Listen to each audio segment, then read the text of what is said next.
with that 10%, we could buy the entire NFL or the entire NBA with that amount. If you add up the economic value, I think of all the NFL teams, I don't know if it reaches 170 billion, but black people could buy the NFL every single year if we wanted to, right? So ultimately, this is this is a simple fact, right? So leaking your resources is exactly how you go broke, but that's exactly what others want you to do. Next. We're black people from the 1940s, and we plan for our grandchildren because survival without legacy is just delayed loss. Okay. We plan for our grandchildren, right? Survival without legacy is just delayed loss. Okay, so that basically means what are you working hard for if you're not preserving and conserving the results of your hard work? Like what did you do all what why did you go to work every day for 40 or 50 years if there's nothing to show for it, nothing to leave behind? Right? It's just it's wasted energy at that point, right? So it does become delayed loss. Why does one generation start over where the other one started in the previous generation? Nomalanga Mushali Moses, my good friend who lives in Botswana, she comes from a wealthy family. And I said, well, how did you get so much wealth in your family?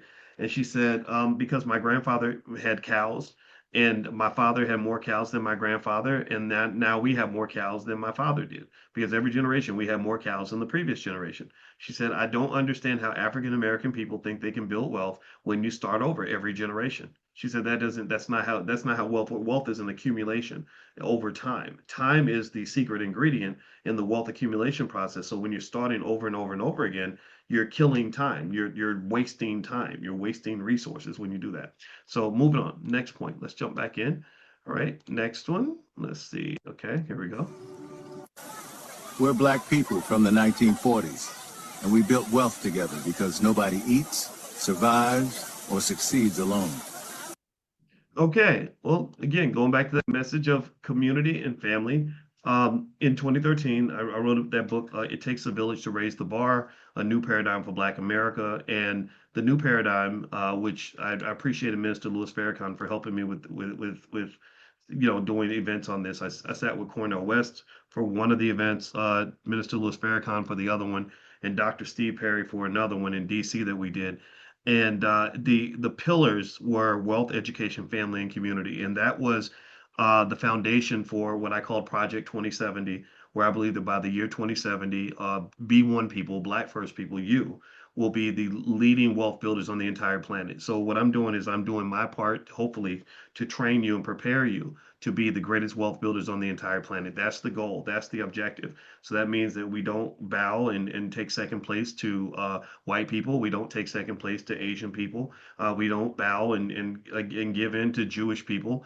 We are the chosen people in that regard, not because we're better than anybody, but we choose to be better than what we used to be. So wealth, education, family, and community was the pillar because I said if we focused on wealth, we educate ourselves at the highest levels, we value family, then a community is nothing more than a collection of families. So it's hard to have a strong community when you have a bunch of broken families. So if you have strong families, then you end up having a strong community, and that's the goal. All right, now what I want to do is for those of you that didn't take the Money Health Checkup, I want to share that link again with you if you want to take it.